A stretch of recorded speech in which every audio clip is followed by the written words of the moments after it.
Hi, everybody. I'm Laurie McDermott, and I am a marriage and relationship coach. This is perfectly imperfect. Everybody wants to live like this weird, perfect life, and you can't. It's not possible. You cannot live a perfect life. And I coach people all over the planet, all over the world, to realize that you are not perfect. And once you realize you're not perfect, all of a sudden you're like, oh, I don't have to be perfect. I can just be myself and enjoy my life. Yeah, you can. So that's what I teach here. And if you like today's show, I would love you to hit share. Share it on Facebook, share it on Twitter, share it with your friends, because the guy who's coming on in a few moments is amazing and everybody needs to hear about him. Also, I need to mention my sponsor, which is called Somvi. I am a huge fan of sleeping. Do you know you sleep 1/3 of your day? You've got to have great bedding. I believe in sleeping on a cloud. When I go to sleep at night, I want everything soft and comfy because then I sleep better. And then the next day, I'm fine. I have a great day. If you don't sleep well, you don't have a good day. So down below in the description, look for Somvi. I always get like little discounts and stuff. So when you click the link, it takes you there. Also, without further ado, let's bring on my guest. Now you're beautiful. That's perfect. Okay. All right. So I'd like to welcome Jackson Sullivan. If you have a block in your life, this is the guy who's going to help you unblock yourself. Jackson, do you want to introduce yourself and tell us what you do? Oh yeah, I would love that. So my name is Jackson, and what I'm here to talk about with Laurie is basically how the meaning that we give to events impacts almost everything that we experience and everything that we feel. And I'm sure we're going to dive into how that impacts how we experience things like affairs and being cheated on. And then we'll dive into more of, I'm sure, what I do, which is basically with our company called Thought Form. We help people to identify any what people call mental blocks, which is just various belief systems and things in their subconscious mind that add a whole lot of friction to virtually every area of life. And then we clear those things from their mind forever. And I believe today we're going to talk about how that relates to, yeah. Sounds amazing. As you know, I coach lots of women whose husbands have left them. I coach men whose wives have left them. And the beliefs they have in their brain are really hard to get rid of. I can't believe he left me and he's never coming back, or he is doing this or he's doing that, and that affair partner, him, are in love and they're going to go off into the sunset and have babies and blah, blah, blah. It's like she's 52. She can't have babies, but they're going to have babies anyway. And they make up these fantasies in their head. And those type of beliefs, I feel that you can help people with. So I want to talk about that because I think there's a lot of people listening that have those feelings and beliefs that I don't want to say are bullshit, but it's what their mind plays tricks on hmm them, saying this is the right way. What do you think about what I just said? Well, I'm thinking about some of what we talked about earlier, and what you just said. Is I think that there were a couple, I guess we could call them beliefs or thoughts that people might experience in that context of being cheated on. Um, there's like a couple layers, right? There's well, I kind of want to start with some foundational concepts really quick. Is that all right? Yeah, I am giving you the platform, my friend. Okay, I cool. want, I want, tell us, give us some insight to what you do and Yeah, how people's lives can change and then we can bring it just by their back. Yeah. brain. So there's just three. I'm going to open up with just three basic concepts. And those things are, I'm going to say them all first, which is what we call parts, needs, and meaning. And I'll explain them right now. So, parts is the idea that as people, we're not always just like a one tracked mind, but we have different parts of ourselves. Like, oh, a part of me wants Italian and a part of me wants Mexican food, right? I'm sure sometimes people get cheated on. They're like, a part of me wants to work it out, but a part of me wants to leave them. Kill them. Yeah, exactly. And both those things can be true at the same time. And so humans, it's not like you have multiple personality disorder or anything. It's just that human beings can have different parts of themselves that want different things at the same time. It's just how we operate. It seems a lot of us. The second idea is what we call needs. So this is an idea. Someone can say that different needs are subjective. But the idea is that everyone in the world is always acting in certain ways to try to meet a set of basic human needs like safety or love or connection or affection or food or all these different things. And so this idea of needs is that the different parts of us are seeking to meet different needs all the time. And so does that make sense? That idea of just that we Yeah. have needs and we're trying to meet them? Yeah, of course. And so the last concept is what we call meaning and meaning making, which is this idea that there's events in the 3D reality, which are just happening, like my hand if I clap. And then there is whatever meaning or whatever interpretation that us in our mind gives to that event. Okay. And so, for example, if a cat walked into this room right now, one person might give it the meaning of, oh, look, it's a cat. That's so cute and amazing. And that person might feel like all these warm, fuzzy feelings. Another person might give it the meaning of like, oh my goodness, get that out of here. It's terrifying. I don't want anything to do with that. And that I was person, clawed as a child. Okay. whatever, yeah. And then they might have so that for them, it might mean cats are scary. And the point is, neither of those meanings is actually like a part of the reality and isn't objectively true. What's happening is there's just a cat, and then there's the meaning that people are giving it. And if you want to get meta to what we talked about earlier, there could be different parts of us that are giving multiple meanings at the same time to the same thing. And I'll tie all those ideas together by just saying that, different parts of us are seeking to meet different needs, and they're usually doing that by giving meaning. And we create these meanings as an attempt to meet our needs. And so, to put it another way, now I'm going to talk about feelings really quickly. So like if we feel anger, for example, or sadness or emotions like this, that is because a part of us has something has happened, and a part of us has given a certain meaning, and that meaning implies that our needs are going to be less met or are not being met, and that's why we feel angry. So it's like someone's cheated. I find out that my wife or my husband has had sex with someone else, which is when we have an agreement that doesn't happen, right? If I feel angry or sad or scared, it's because a part of me has interpreted that data to mean that my needs are now have not been met to some degree, whether it's a need for trust or a need for love or a need for, safety if they might leave. And then there's another deeper meaning that I need them and all this stuff. And so I'll just pause there, but I'll keep going for a second. I just think that in the context of cheating and affairs, I just run it through that filter and I think about, I think, what are the needs, parts, and meanings? And so the raw data is that we've just found out someone has cheated, and that's it. And Painful. then all different parts of us can get activated to meet all different kinds of needs. And I think that it's common that if someone feels scared, that there might be some meanings that there's so many, but it can be meanings like I need them. And a part of us is giving that meaning probably to meet a need for safety and security and love and all these things. There could also be a meaning like they're an asshole and they're a terrible person. And that could be a part of us seeking to meet the need for like respect or trust or consistency or a sense of security. It's all kinds of things. But for me, the biggest important shift is just starting to recognize the difference between the data and the meanings, because these meanings, like they're an asshole and they're so bad for doing this, or I'm not going to be okay without them. All of those meanings are just our mind's interpretation and aren't like objectively measurable truths. So I'll just pause there, but that was my initial thought about some of what you said. Okay. Okay. I like it. So let's go back to the beginning because you're very young and I have a lot of respect for you.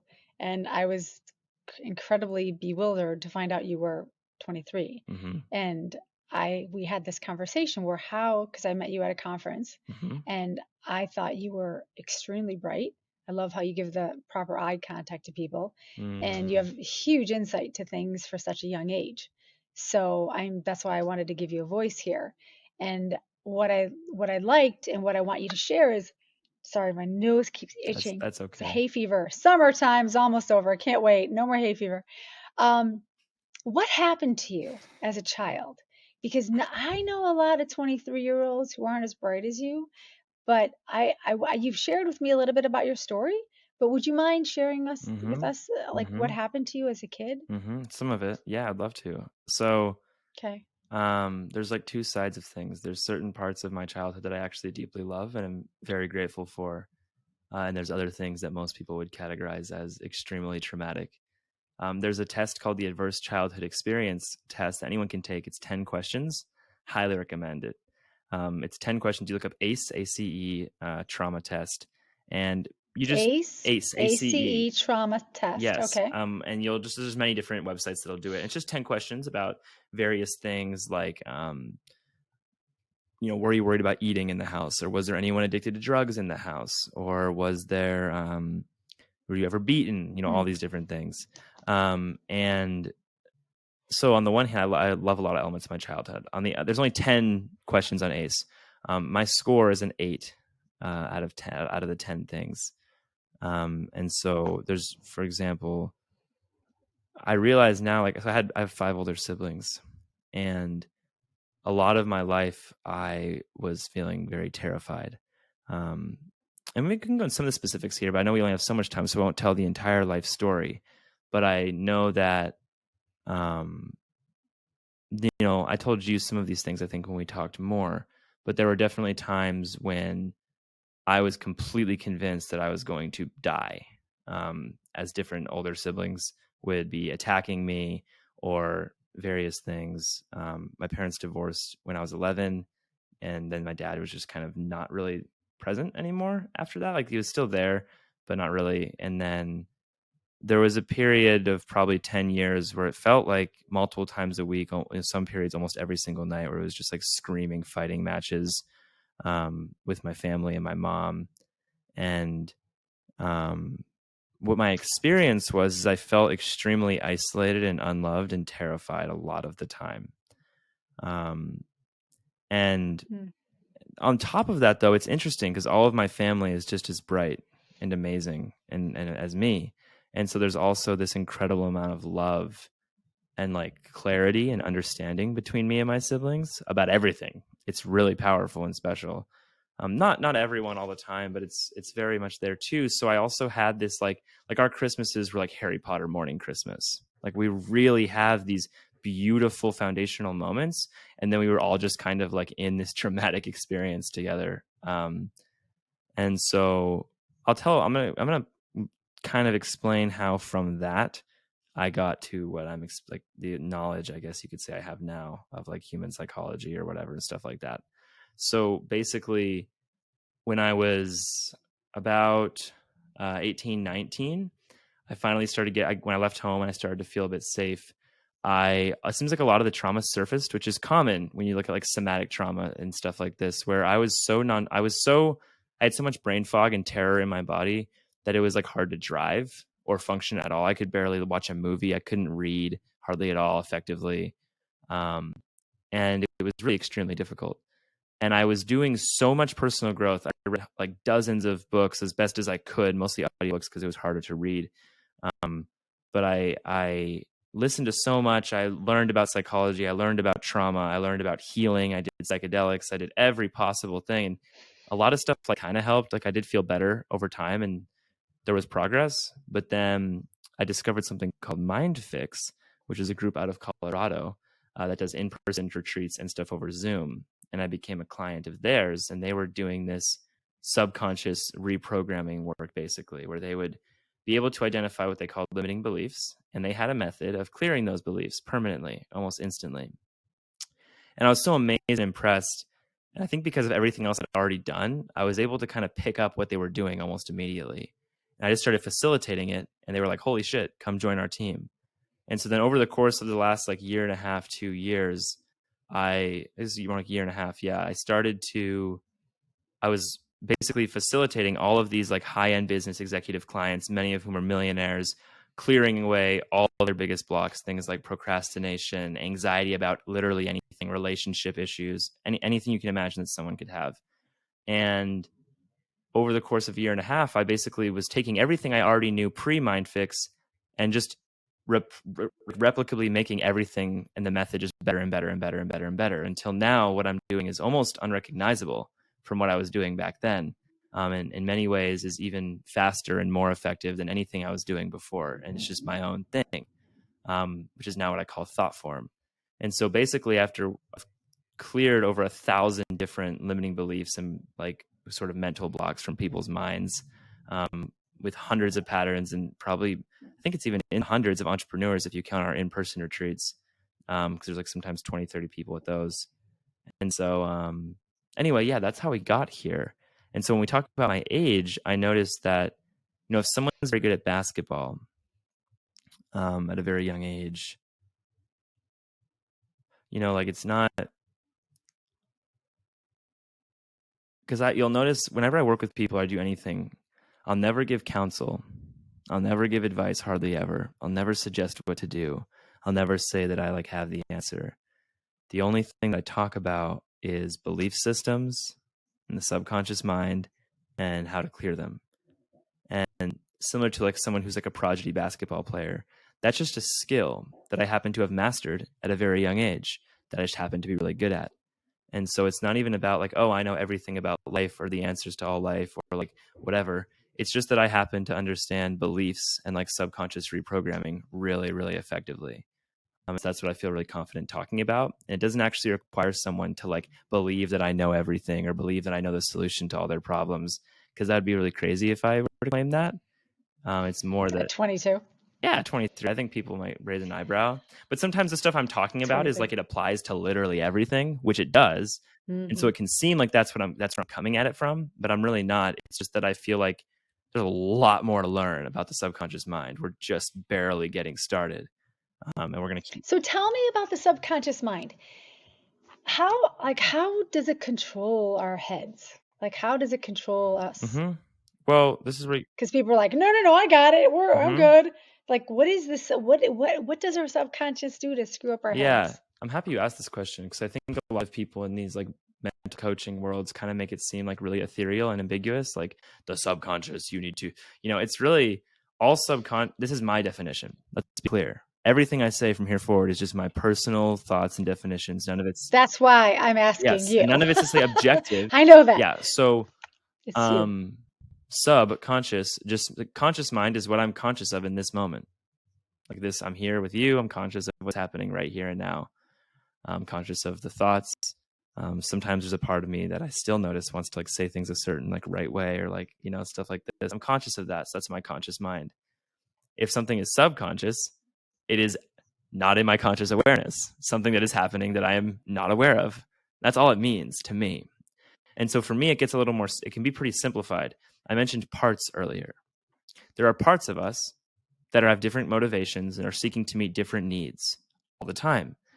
And those parts, when something has happened to us, usually in childhood, but throughout our lives, doesn't even have to be a trauma. We can take on various belief systems, and those parts will act to meet their needs based on those belief systems. And we may not even be conscious that that's what's creating anxiety or anger in the moment. And that's why it's subconscious. So, for example, if someone were to cheat on me and I feel like all of these emotions, I may not be conscious of where they're all coming from. So, it's coming from the quote unquote subconscious. But I think what's really happening is there's maybe a part of me that I'm not super clear that part's there. There might be a part of me that has a belief system that if someone cheats on me, it means they don't love me.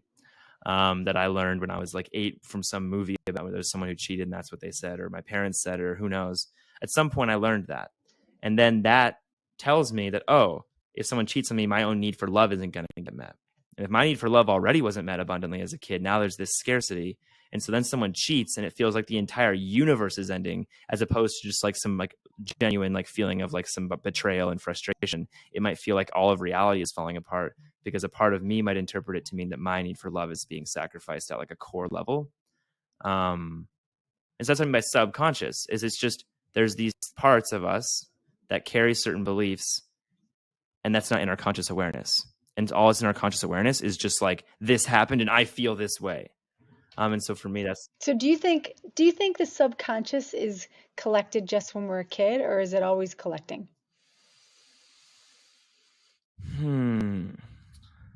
So we are in a theta brain state until about 7 years old. And what what the neuroscience people say, I don't think we understand this stuff too much yet, but what people typically say is that during that phase, but up until 7, we're really, really like loose in the neurochemistry. They call it neuroplasticity, and we're very subject. So we're like a sponge. Correct. But a lot of beliefs can be formed later. For example, something very small. If I told you that I had a Toyota Camry and that's what I drove around, and I just I would told laugh. you, Just kidding. you know, 2022, I love I Toyota. know, I get it. My favorite. And I just told you that's what the truth is. You may have just logged in your mind somewhere very subtly that now, oh, there's a belief, quote unquote belief, that Jackson had, because you would likely give it the meaning I was telling the truth, and you would have no need to question that. And so, yeah, why would I believe you're lying? Yeah, I have a Camry. Yeah. You now have taken on a belief, and then as soon as you go do something else and you're not consciously thinking Jackson has a Camry, it's now not something that's conscious in your mind. It's subconscious. It's just logged somewhere and it's back there. And then eventually you might find out that I lied, and you'd be like, oh shit. If you had been presented with the data that demonstrated that I lied, you wouldn't believe it anymore. Right? So I'm saying is, yes, I think that core like beliefs about the world, I think some like bigger stuff, like I'm not good enough, I'm not worthy of love, people don't love me, I'm not likable, all these different things like that typically come early. I do believe that we can take on beliefs anytime throughout our entire life. That's So if someone says today, like in passing, or the husband has left and a wife says, I'm just not good enough. That's here today. Is that also in the subconscious, or have they just delivered it on a plate to the subconscious? My belief is that when it comes to beliefs about ourselves and like things that are very painful about the world, my typical, not always, but typically I would believe that if someone is interpreting modern data, like husband cheating, if someone is interpreting that to mean I'm not good enough, or if that feels like they're not good enough, typically I would say in like 95% of cases or more, I would think that belief, there's already a part of them that feels that, and that's just being triggered, and that's being more painfully reinforced. But I would be inclined to think that moment of cheating is not the first time that part of that person has ever had that thought, even if they don't fully remember. That's my inclination. And that's why some people, for whatever reason, if their needs were more met as children, some people may not have that thought, and they may have a very different experience, right, from being cheated on. Yeah. Mm-hmm. Go ahead. You shared something with me earlier that I thought was really cool for someone so young. You said, because I was talking about how painful it is to be a spouse of someone who's having an affair, and you said that what was the words you used?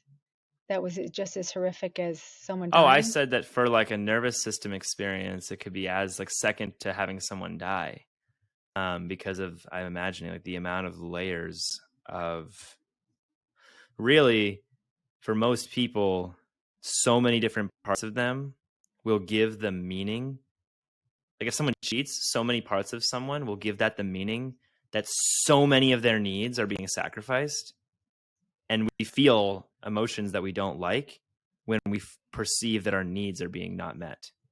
And so similar when someone dies, it's often very similar, that there's so much meaning given that there's needs that aren't going to be met. That may not be a universal, right? That's a bit of a generalization, but I do think that when someone cheats and then leaves, especially, there's a whole lot of parts that are going to think our needs aren't going to be met, which is going to generate all of this extremely unpleasant emotion for us. Or we could label it as unpleasant. That's what happens. Yeah. That's what happens. And so if someone is facing something like that, and because not everyone says I'm not good enough, but if someone says I'm not good enough, how could they get out of, their husband's gone, they're sad, I'm not good enough? How do you help them out of a hole to realize that they are good enough? Well, like we talked about earlier, like I'm trying to think of how best to provide that value here, right? Because I do a lot of like pretty intensive one-on-one stuff with someone where we go deep into where they learned that. and then we have a method that helps their mind to truly let it go forever. And then it's just gone, doesn't feel true anymore, and all the emotion is gone. But if someone doesn't necessarily have that, like in the moment, what I want for people is for everyone to be able to at all times distinguish the difference between what is happening in their sensory 3D experience and the meaning that they're giving to that experience, right? So the only thing that's truly happened is that he cheated, and he said it, and maybe he's left. That's the data. And he doesn't live That's here the data. anymore. Yeah. One way to That's the interpret data. that data is I'm not good enough, is I'm not going to be okay, is he's a bad person, all these different things. And there's many other ways to interpret that data. Another person can interpret it to mean that there were parts of him that were seeking to meet needs, and those parts of him gave the meaning that doing this was going to meet those needs. And it's highly unlikely that those needs were abundantly met for him in childhood, which is why there's such a deficit that is motivating that action. That would be another interpretation of him cheating. And the point here is that none of these things are necessarily objective truths, but I'm inclined to think the second interpretation is a little closer to what's actually going on than this means I'm not good enough and I'm not going to be okay. And this is all about, like, usually that is going to be a little less of service than thinking that it, trying to figure out what's really going on. And so what I often tell people during our sessions is anytime someone does anything that we don't like or don't understand, if we just ask, what need is this part of them seeking to meet by doing this? And say that again. This is where you've said that to me before. Slow down. So this is a very, as simple as you make this, it's still like, I know. Hold on. I need to like hear what you said again. Say that last thing over big again. Stuff for how simple I've made it sound. I know. So I think right. That last part. What say that same thing. Can you remember? Do we is need to this rewind? part of them seeking to meet by doing this? You ask that question anytime about anything with anyone, including yourself, and it usually solves a lot of problems and brings a lot of clarity. And there's another question after that, which is, was that need abundantly met for them in their childhood in a secure way? And if it wasn't, it'll explain why there's a deficit. And the other question could be, did a part of them give the data of their experience the meaning that this action would meet that need more than another action? And why might a part of them created the meaning that that's how they're going to get their need met? So it's all about needs. I think so. And if you're not getting your needs, so what happens if someone is married and they want their need to be loved and cuddled, and they're married and they're wearing the ring and they just want someone to hold them? I was talking to a couple of girls today, and one of them said, I'm just going to go out to a bar tonight because it's Friday. I'm just going to go pay someone. Can I buy you a drink? Just hold me. And I said, I think there are companies out there that offer huggers. And she laughed, but there's this a lot need. Of people. And while he's gone. Go ahead. No, I just like, what do you think about that? I think that there are definitely people who will say that there is a need for physical touch that all humans have. And by need, the word need is interesting. Like, I say it a lot. Someone could say that, oh, do you need it are you going to die without it? Not technically, but some people say it's like a need in order to flourish, or a need in order to feel like secure, various things.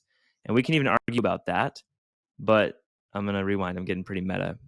Most people agree that there's a need for physical touch in their life. Yeah, and I agree with that. And so suddenly when someone leaves or cheats and then leaves, a part of them may interpret that to mean that that need is now not going to be met anymore. Insert anxiety. Yeah. And so right there, you would look at that and you would clear that because that is just a thought. That's not really Well, true. potentially.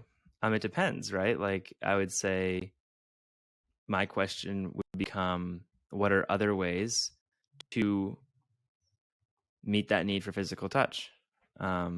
Whether that's just like going and seeing a friend and getting a hug from a friend because of this hard time, or some people might give the meaning that you can actually give yourself physical touch by literally hugging and like caressing yourself in like a really meaningful way.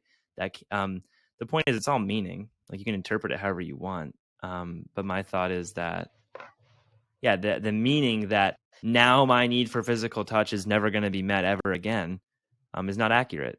But it can feel very true in the moment, but it's not actually accurate. And then there's other meanings you said, like if someone cheats, they don't love me, right? There's layers of meaning there where if someone doesn't love me, then I won't get my need for physical touch met. And so that's why we would look at the belief, if someone cheats, they don't love me. And we might find out where someone learned that and clear it, because it's not objectively true. Like if someone feels like it's objectively true, there's ways that we can help the mind realize that it's not, because it is technically possible for a part of a person to take action, and that part could be thinking that this action will meet a certain human need by cheating. And just because that part is doing that, that does not automatically imply that there's not other parts that love you. And it doesn't even imply that that part doesn't love you. All it implies is that this person did this thing, and then you can interpret it however you want. Yeah. Yeah, I like that. So earlier you said, I need a man to feel safe. I'm never going to have sex again. I've had some girls tell me that. I'm never going to have sex again. I'm like, honey, you could walk out the door tonight and get sex at the bar Yeah. local. Mm-hmm. You could. So that limiting belief is Which something that you one? can fix The I just need a by man feel walking safe, them, or the I'm both of never? them. Yeah, the I Uh-huh. need a man feel safe. Of course, I would just ask someone, how did you come to think that? Because you don't come out of the womb believing I need a man to feel safe, because that's an English concept. I need a man to feel safe. Some people argue there's like biological programming around, male and females and safety. That could be there. But this overarching like belief system in English, I need a man to feel safe. That was something you learned. That's something that you had to take on. And so I would ask someone, how did you come to discover that you need a man to feel safe? You need a man to feel safe. How did you come to discover that? And usually people either saw it in movies, the man rescues the girl from the thing, or they saw their own parents, or Cinderella. someone actually just said it to them. I'm amazed by how many, specifically girls, how many girls' mothers taught them that. More than even their fathers, that they say, oh, you need to find a man, especially if we're like going like even just 20, 30 years back. And I'm not saying any way is better or worse, but what I would ask them is, okay, so this person told you that, or you saw that in movies, or you saw other marriages where women didn't feel safe or whatever. And then I would ask, one way to interpret that is that you need a man to feel safe. And another way to interpret that is that that person wanted to meet their need for safety. And a part of them interpreted that person, like they interpreted something in their past to mean they need a man to feel safe. But in reality, that's just one interpretation. And so we could literally we would clear out the layers of generational nonsense, and then their mind usually is able to like actually let it go. It doesn't feel true anymore after we go through a couple other steps. And one of the biggest things is a person fully grasping and realizing that you interpreted those experiences very early to mean I need a man to feel safe. And that was your interpretation of the data. But if we were to go step into those moments right now and look around, we wouldn't be able to see the thoughts, I need a man to feel safe, anywhere in 3D reality at all. They wouldn't be there. No way. And so that means the only place that those thoughts were is in our mind. And there's ways at that point where we can actually shift and change that. And even just realizing that usually can clear it.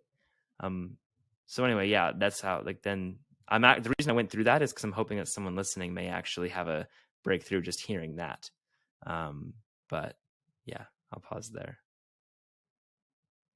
Yeah, it's very interesting, Jackson, just hearing you talk. It's like my mind has to slow down and grab onto these concepts because we do all have these strange beliefs that we suddenly go, oh, blah, blah, blah.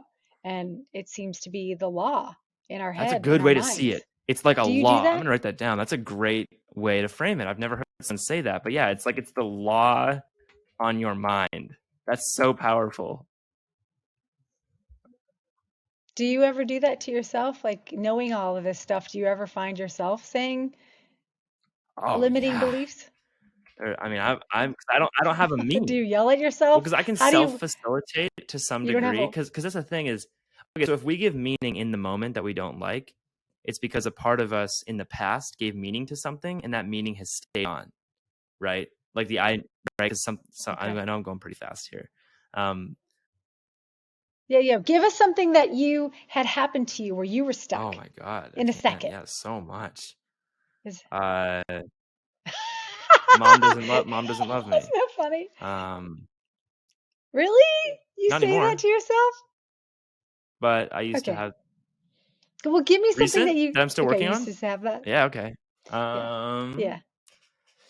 Sales stuff. There's very specific areas of like I have some people that can help me because I can self-facilitate away beliefs because there's a specific process to clear them permanently, but it's easier with someone else, so I only can do so much alone. But with sales stuff, I notice sometimes I think of Yeah. sales, and sometimes there's still a part of me that kind of has this like meaning and this belief that sales is like, let me feel into it, that it's like something that's very difficult and I don't know how to do it and that it's hard. Um, Ah, and that there's a part yeah. that learned that. I think if I were to go into it, there's also something about honesty. Like my dad would always say, like, "Oh, you ever get someone on the phone trying to sell you something? Keep your freaking blinders up because they're trying to fuck you over," kind of thing, right? And like, when he wouldn't say it that aggressive, he wouldn't say it that I aggressively, but say it's but that. the reason he took on that belief is because a part of him had been lied to Yeah. before, and that part of him Fucked took on that over. belief as a way to meet Hmm. his need for trust and financial security. Yeah. And so a part of me heard that and took on that belief to meet my need for trust and financial security. Um, So when you get those calls from India that telling you that your computer's down, how do you handle I don't that? know how I handle. I think I'm pretty meta. I think I like. Do you say No, I fuck think I would like you? to think I'm Sorry. pretty like meta aware. It's just a part of me a lot of the time, and so I just notice like, oh, okay, there's still a part of me that feels like sales is like sleazy and bad, and I haven't quite had time to really like sit down and go through and reprocess some of that stuff. But being aware that it's a meaning I'm creating in the moment, that's what I want everyone listening to this to just do is like really become aware of the meaning and the thoughts that we're giving to events. There's ways to go in and fully clear it by exploring where you actually learned it and then just really thinking deeply about that and seeing if it's actually accurate, the interpretation you gave. But in the moment, you can still just have an awareness of, wow, is that meaning that I just gave to what happened? Is that actually objectively measurable? Is that actually the truth? And usually the answer is no.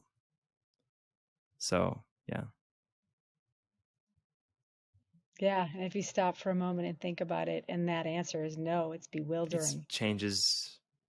There's nothing in the world that I think is more Your impactful on this perception. planet than becoming aware of our meaning making. It's not even. There's not even. It's everything, as far as I can tell.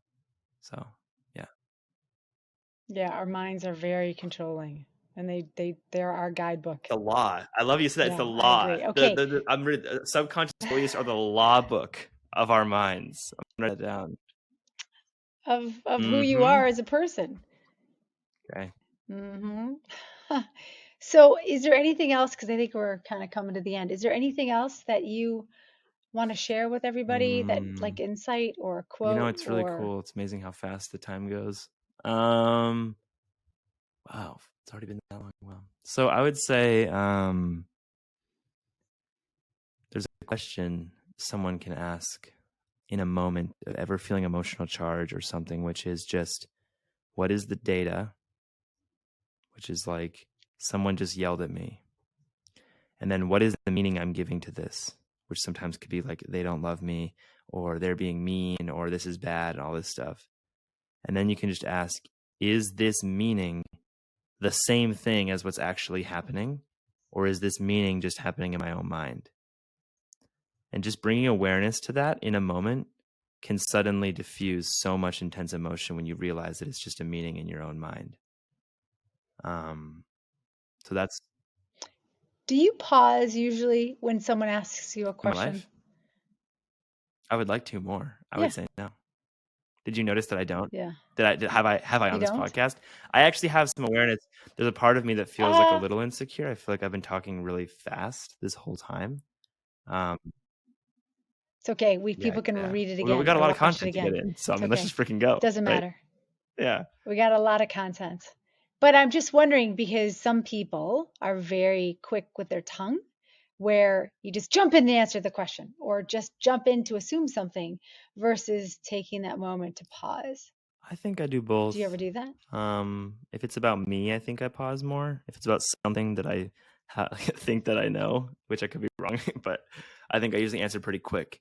Like this stuff that we're talking about, I've just done for so many times and done so much, so I feel like it's just like it's like you're. But if you ask me like questions about like my life and stuff, I do. I'm like, wow, okay, that's. But I want to really quick. You're very self-respect. You're self introspective. Like you listen to yourself as you're talking. What a like you're cool very thing aware. You listen to yourself of as what you're saying. talking. That's cool. That's one of the nicest things that someone's ever said to me. I like that a lot. I have way more kind things to say to you. That was just nothing. So, and just so everyone's clear, the way I met Jackson was at this conference. He was kind of like a little sideshow where if you wanted to unblock something, you could sit down with Jackson. And so I thought, well, this will be fun. I don't have anything to block. And so I sat down. I forget what I tried to unblock, but I picked something. And Jackson was talking to me so closely and so distinctly and so in the moment that I was like fascinated with who he was versus listening to him talk to me about unblocking myself. Because I guess I didn't really need to be unblocked, but I was just so impressed with you. So impressed with you. So, I know. And that's why you're here. It's here. been a great time. I've enjoyed this. I don't think there's anything else I want to say at the end. Parts, needs, and meanings. The questions. What need is this part of this person seeking to meet right now? Instant empathy, instant understanding every time. What need are they seeking to meet right now? And was that need met for that part of them in childhood? Because it's very likely that if someone's cheating, it's literally like a childhood or some teenage part of them that's like acting out in that moment more than stuff like that. Mm-hmm. Almost always. You're right. And so in this model of parts, there's this model called internal family systems that kind of holds that we all have different parts of ourselves that are kind of locked into these other time periods that are sort of holding us back, and that those parts can be integrated and join the adult self, and that there is in every person at the center more of a loving adult self that is at the core, that is always seeking to act in integrity and love and kindness and like the thing that will meet everyone's needs the most.